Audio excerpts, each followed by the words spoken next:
की जय। स्वामी श्री नारायण जी महाराज की जय। गुरु दुखहरण महाराज की जय। संत संदेशा सकल सुनी, सुनी सुनी होय जिया उजियार। संत पुरुष की बानिया गहे से उतरे पार। बोलो गुरु संत पति की जय। आदरणीय संत समाजदाता, महंतगण, संतगण, रतिया सिंह, बाबा बलराम जी महाराज, बाबा गोपाल जी महाराज, आपके संग बैठे हुए हमारे पूज्य स्वामी जी महाराज, और आप सभी के चरणों में मेरी चादर बंदगी है। आप मेरी बंदगी को स्वीकार करें।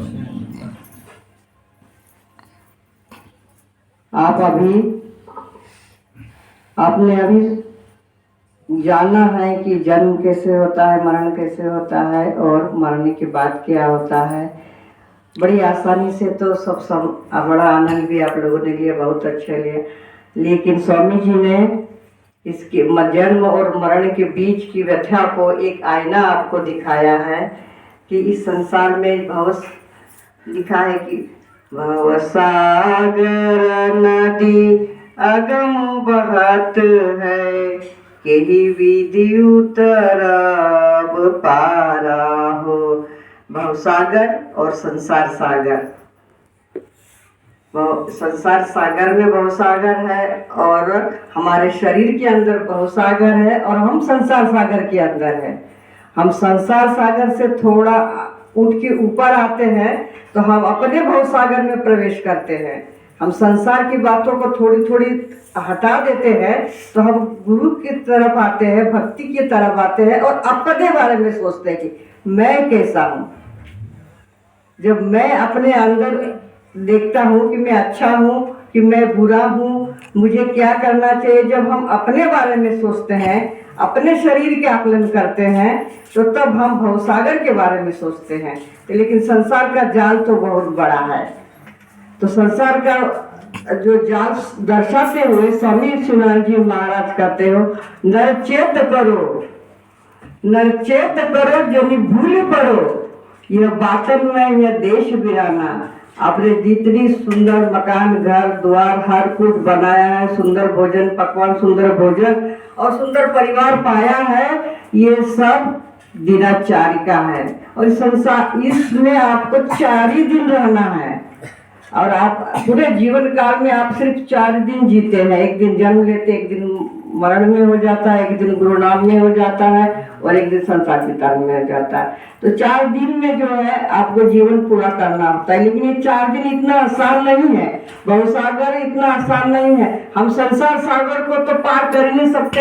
अगर 2 चादर 2 कम्बल बांध ले, मोजा जूता पहन ले और फिर कहे कि कनकई नदी को हम बाढ़ में पार कर लेंगे, आसानी से पार कर पाओगे? तो वो चादर, वो कम्बल, वो पैजामा आपको रोकेंगे तैरने से। आपको तैरना है तो आप आगे बढ़ना चाहते हैं तो आपको आपका चादर हटाना पड़ेगा, कंबल हटाना पड़ेगा।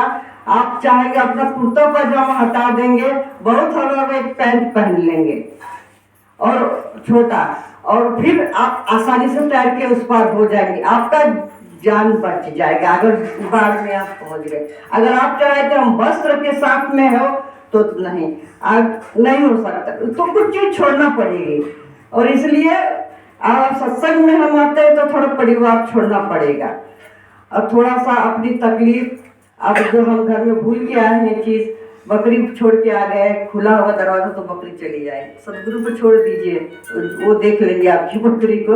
आप यहाँ पर रहिए, सदगुरु सबकी रक्षा करते हैं। वो 1000 नेत्र वाले, 1000 कोटि नेत्र वाले हैं, वो सबकी रक्षा करते हैं, सबको देखते हैं। लेकिन उनका कनेक्शन अपना होना चाहिए, उनका नाम से हमारे मोबाइल में नंबर डायल रहना होना चाहिए, हमारा रिंग ऑन होना चाहिए, तब भगवान सहायता करते, उनके ऊपर सारी चिंताएं छोड़ दीजिए, एक एक चिंताएं दूर हटाते रहिए, तो आप संसार से मुक्त हो जाएंगे। तो सत्संग में आएंगे तो सतगुरु के सत्संग उपदेश मिलत है, सत्संग ज्ञान मिलत है, सतगुरु के उपदेश, और जरा मरण वियोग छुटे, सार शब्द निज वेश।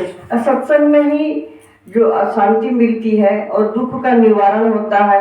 कुछ नहीं मिला तो ये तो जरूर अंदर ताकत मिलती है, अरे सतगुरु जी देख लेंगे, मैंने अगर मुझसे मेरे साथ गलत भी हुआ तो ये हरी इच्छा थी, हरी इच्छा बोली, उस गुरुदेव की इच्छा थी, उनका उतना समय था, अगर मेरे साथ अच्छा हुआ तो ज्यादा खुश भी नहीं, उनकी मर्जी थी, ये हो गया। तो सतगुरु के ऊपर जब छोड़ देते हैं वो ज्यादा दुख से निवृत्त हो जाते हैं। छोड़ दीजिए, उनकी मर्जी थी इसलिए हुआ है, लेकिन हाँ, उनकी मर्जी को भी संसार मानता नहीं है, उनकी मर्जी को भी संसार मानता नहीं। कष्ट मानव मानव को देता है, पुरुष पुरुष को देता है, महिला महिला को कष्ट देती है। पुरुष के अंदर तो रोग कम है, लेकिन महिलाओं के अंदर, मेरी बहनों के अंदर करना नहीं चाहिए, रोग बहुत ज्यादा होता है। कौन सा रोग होता है? वो बहू महिला होती है, बेटी महिला होती है, माता महिला होती है, सास महिला होती है, चाची महिला होती है। ये जितना महिला, ये रिश्ता जो है, महिला तो सब है, लेकिन जो रिश्ता है वो एक दूसरे को बहुत दूषित करते हैं। क्यों? व्यवहार से। तो ये भी एक बंधन है। किसी को कटु शब्द मत कहिए, कटु शब्द किसी को कहते हैं, गुरु महाराज कहते हैं जो भी आप संसार को देंगे उसका आपको रिटर्न मिलेगा, जो आप कर्म करेंगे उसका आपको फल मिलेगा। आपने किसी को बुरा कहा तो आपको उसका आधा मिलेगा जरूर, ऐसी बात नहीं। क्योंकि संत जन लिखते हैं कि बुरा जो देखन मैं चला, बुरा न मिलिया को, आप हृदय में विचार के मुझसे बुरा न कोई। अगर अपने अंदर की बुराई खोजो, हम दूसरे को बुरा बोल देते हैं, तो हमने दूसरे को बुरा बोले तो हमें भी कुछ बुराई होगी, हमारे साथ भी कुछ बुरा होगा। इसलिए अच्छा बोलो तो हमको अच्छा मिलेगा, शुभ शुभ बोलिए तो शुभ शुभ मिलेगा। क्योंकि आधा, अगर आप किसी को श्राप देते हैं तो आप श्राप से आपकी मुक्ति नहीं होती है, आपको भी आधा मिलेगा उसमें से। हाँ, जो जिसमें बुरा में हमको आधा मिलेगा, भाई हमको घाटा में आधा मिलेगा, वो सौदा हम क्यों करें? वो सौदा हम क्यों करें? जो हम जिसमें फायदा होगा वो सौदा करें। सबको शुभ बोले, अच्छा है भाई, अच्छा है, अच्छा है। बुराई देखो तो उसको धीरे समझो, बेटा ये गलती कर रहे हैं, ऐसा नहीं करना चाहिए।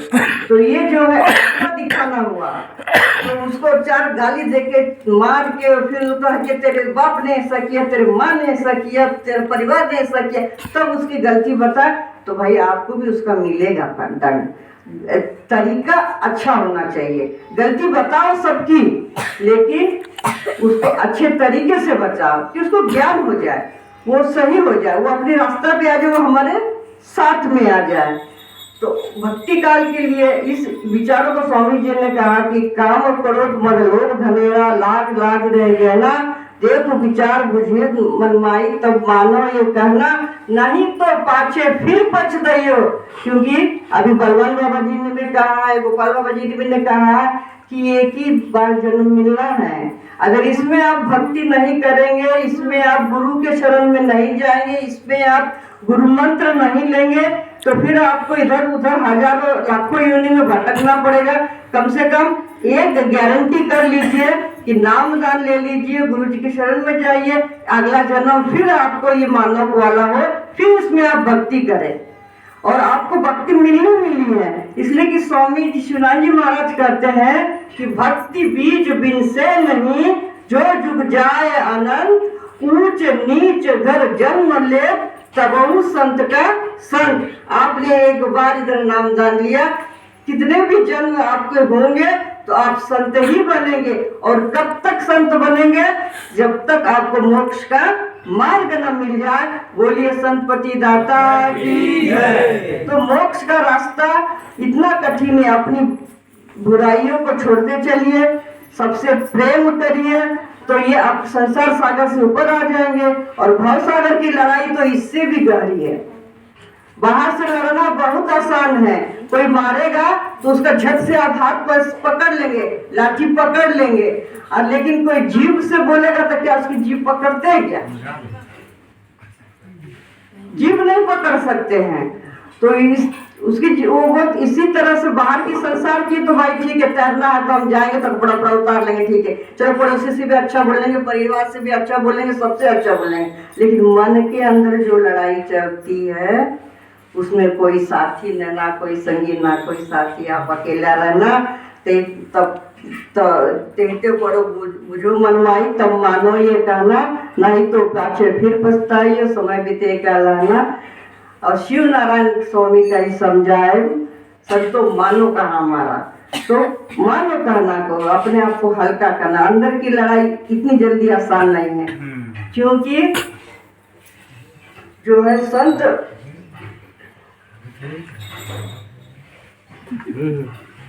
तब आते जाते जब पत्थर के ऊपर रस्सी चलती है तो आते जाते उस पर भी निशान पड़ जाते हैं।